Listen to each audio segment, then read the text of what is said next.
I reviewed the top 5 ChatGPT tips for improving your meta ads.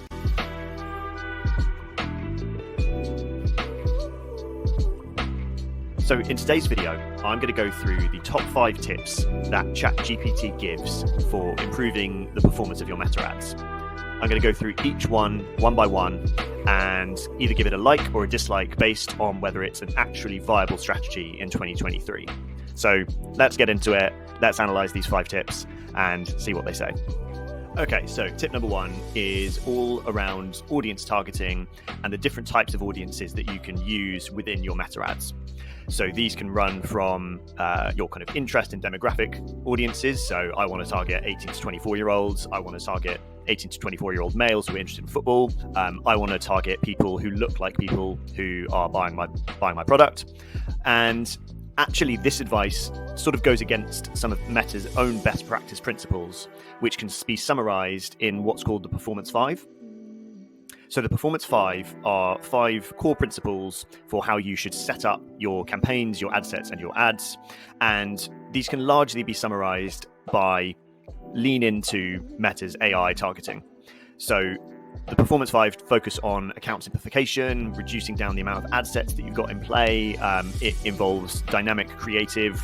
It involves a lot of things that rely on Meta's machine learning and AI targeting. So this advice, which focuses on using lots of different audiences and kind of testing out lots of different audiences at once, actually what you'll find with most kind of media buyers at the moment is that they're leaning into broad audience targeting. So that's when you don't put any of that information into your audiences, you don't use interests, you don't use lookalikes, and this really leans into Meta's AI and algorithmic targeting. So this advice is a little bit out of date, it's a little bit old, it doesn't lean into Meta's AI targeting and its algorithmic targeting, and I think it's going to be a dislike from me. So the second tip is all around your creative. So ensuring you're using ad creatives with high quality, engaging content, eye-catching visuals, make sure that you're A/B testing your creatives to find out what's working, and to use the first few seconds of a video to make sure that you're hooking your audience in. So in general, this advice is okay, but it's really generic. And the first one really made me laugh because if you're going into your meta ads and you're using poor quality images or low quality images, you don't need ChatGPT to tell you that that's not going to work. So it goes without saying that your images, your content need to be good quality. And if you're using low quality imagery, I mean, what are you doing? So A/B testing is a good concept, but pure play A/B testing may not actually be the best approach, because what happens with an A/B test is that you put equal amounts of spend behind your budget, behind your audiences, rather than actually letting Meta optimize your spend to go behind the best performing ads. So testing your creative, absolutely. A/B testing, it's a slightly old-fashioned way of doing things, and it's a slightly older way of doing things, but it's still a good concept. So the final point around the first few seconds of your video is actually really good advice. You see it all the time with good TikTok content, with good TikTok and Instagram Reels ads. The first few seconds of your video are absolutely key because you need to hook your audience in. You need to give them the context of why they should be watching on to the end. And the first few seconds, absolutely crucial. So I think overall, the advice is okay. It's quite generic. There are some good concepts in here, but I think it's going to be a generous like from me. Actually, it's going to be a harsh dislike, so it's a dislike from me. Okay, so the third tip is around optimizing your ad placement and testing out the different placements. So things like feed ads, stories ads, reels ads, kind of in-stream videos, and testing these out to see which ones actually give you the best results. So I think this is actually quite bad advice because this goes against Meta's best practice principles of allowing Advantage Plus placements to dictate sort of kind of where your ad is placed and who it's seen by. Advantage Plus is now the default setting whenever you set up a new Meta ad. Advantage Plus is effectively Meta determining where your ads are placed and who they're seen by, and altering this for the purposes of testing isn't great advice.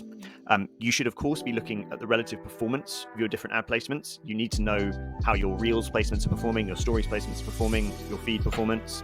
and you should 100% be optimizing your creative for each of those placements. So whenever you run say a feed ad, for example, so a square feed ad, Meta will automatically create optimizations for that so that you can run that ad on Reels placements and Stories placements. And those optimizations don't look great. They use text where perhaps it shouldn't be. They use limited information. They use the primary text, for example, from your kind of feed ads. And in general, you should be creating placement-specific creative for things like Reels and Stories. So as general advice, I think you should be absolutely leaning into Advantage Plus as a setting. Don't alter this for the purposes of testing, because you can test the performance of your Reels and your Stories just by looking at the data. So you don't need to set up specific tests. So I think as advice, it's going to be a dislike from me, but purely on the basis that you need to be testing and optimizing your creative for the different placements. Tip number 4, so using the right call to action. So the call to action is the little instruction that you put onto your ads. These are pre-filled options, so it's things like shop now, learn more, sign up, and they give your audience an instruction as to what you should be doing as a result of seeing your ad. And I would say this is probably the best advice of the 5 tips. Making sure that you use a good call to action and the right call to action. Absolutely, you should be definitely doing that within your ad creative. However, a good call to action isn't going to save a bad ad. And if your ad creative, your messaging, your copy isn't right, if your offer's not right, then you can have whatever call to action, you can have the best call to action in the world, but it's still not going to make your performance better. So I think using the right call to action is really important. Using the right one is definitely better than using the wrong one. And the more signals you can give Meta around the type of action you want, the better. Meta's machine learning now takes in so many different factors that the more information, the more prompts you can give it, the more likely your ads are going to succeed. So if you're running conversion ads and you want people to shop now, remember, Meta is a very literal platform. So if you want people to shop now, tell Meta to show ads that say shop now as the call to action. If you want people to sign up to a mailing list, tell it to sign up. That will help Meta's AI algorithmic targeting to improve, to optimize, and to ensure that it's delivering the right performance for you. So yeah, that's going to be a like from me. Okay, so the 5th and final tip is keep a close eye on your campaign metrics, analyze key performance indicators, make data-driven decisions, and turn off ad sets that are underperforming. Okay, so there is a lot to unpack here, both good and bad. So I think the fundamentals of optimizing performance based on data are fine. I mean, who doesn't look at the performance of their ads and then make decisions based on what's working and what's not? So that kind of goes without saying. The metrics they've recommended as well are fine, but I think you don't want to become sort of overly fixated on any one of these metrics. So ROAS is a really good example. Focusing purely on return on advertising spend may not take into the full picture of what your ads are actually driving. Meta's attribution window and kind of changes to data privacy means that sort of tracking exactly what your ads have driven in terms of sales is no longer as accurate and as exact as it once was. And turning off ads purely based on the ROAS that they're generating, Meta's attribution window is a 1-day view and a 7-day click view. So if you're generating sales outside of that, if it takes, maybe 2 weeks for someone to actually buy your product, turning your ads off based on ROAS may mean that you're actually making the wrong decisions about which ads are working and which ones aren't. So I think in general, the advice is perhaps too broad to be helpful. Of course, using data to inform your decision-making and what you should be doing with your ads is absolutely right. But turning your ads off because certain KPIs and certain metrics are underperforming, I don't think is actually going to be that productive. I think you should be looking at the broad impact that your ads are having on things like sales, revenue, customer acquisition, customer lifetime value, and actually making decisions based on the broad impact that your ads are having rather than necessarily fixating on this ad didn't drive a 3x ROAS, so I'm going to turn it off. So I think this advice is, it's going to be a no from me. There are some fundamentals in there that are right, but I think generally this is too broad to be helpful.